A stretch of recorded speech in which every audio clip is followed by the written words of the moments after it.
Well, welcome to the 40th edition of Stump the Pastor. Our question today comes from Adam in Maryland, and he asks, why are there mosquitos, venomous snakes, and Retrumplicans? Well, thanks for the question, Adam. That is an interesting group of creatures you put together there.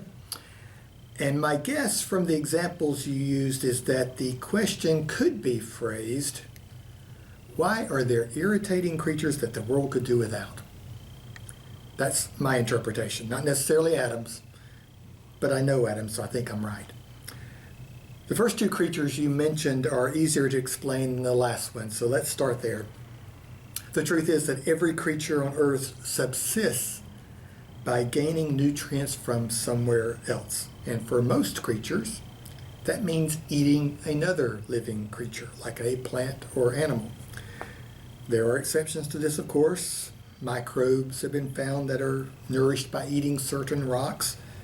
But for the most part, for any living thing to survive, it must kill another living thing. Okay, don't send me hate mail about all this. I know that some creatures feed off other creatures without killing them. And still there are just a few of those who don't damage their host meal. I mean, you and I require plants and animals to die to satisfy our hunger and nutrition, so we can't get too high and mighty about mosquitoes and snakes. So the heart of the question really goes to the question of stigma, doesn't it? We hate mosquitoes because they feed off us and they can give us diseases. And lots of people hate snakes because they are terrified of getting bitten.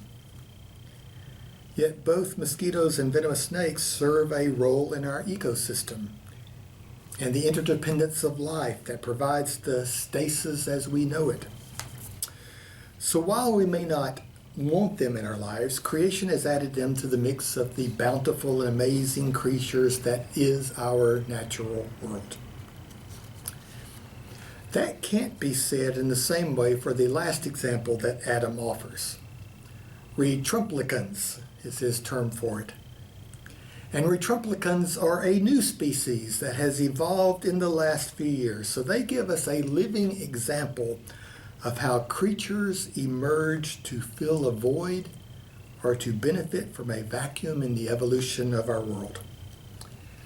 And for lots of us, Retrumplicans have many of the same characteristics as other annoying species. They don't seem to offer anything positive to the ecosystem. They are very destructive to the habitats they invade. They don't produce any recognizable benefit to our interconnected world. Now, I'm not a political strategist, so I am sure there are lots of reasons why this species evolved out of the current political cosmos. It does seem they filled a void left by the loss of conventional Republican habitat. They seem to be a bit parasitic in that they latch onto certain traditional values like patriotism, while completely avoiding other traditional values like caring for the neighbor or helping the stranger.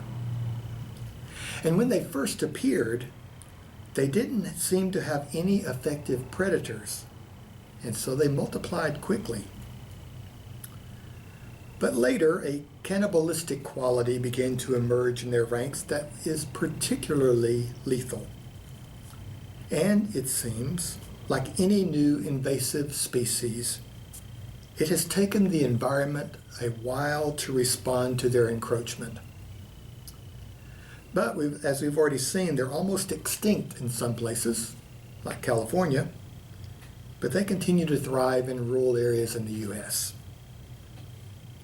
With hindsight, we will probably learn that, like mosquitoes and venomous snakes, we will discover that Retrumplicans have played a part in the evolution of our world. We might one day find a scientific discovery that out of their destruction, there might be the inception of a cure for hostility or their obsession with the smell of gunpowder. Until then, we just need to use the same precautions that we use against other invasive species. Limit your exposure to them. Find your own immunity to their poison. And educate others on how they can avoid their destructive predilections. But the best thing we can do in the meantime is to stay aware of the toxicity of their poison. For you see, they are only deadly if they gain access to your soul. See you next time on Stump the Pastor. Well, there you have it, Adam. Thanks so much for sending me your question. Maybe some of the rest of you have questions that you have been tickled to think about asking. Send them to me. I'll give them a chance. See you next time on Stump the Pastor.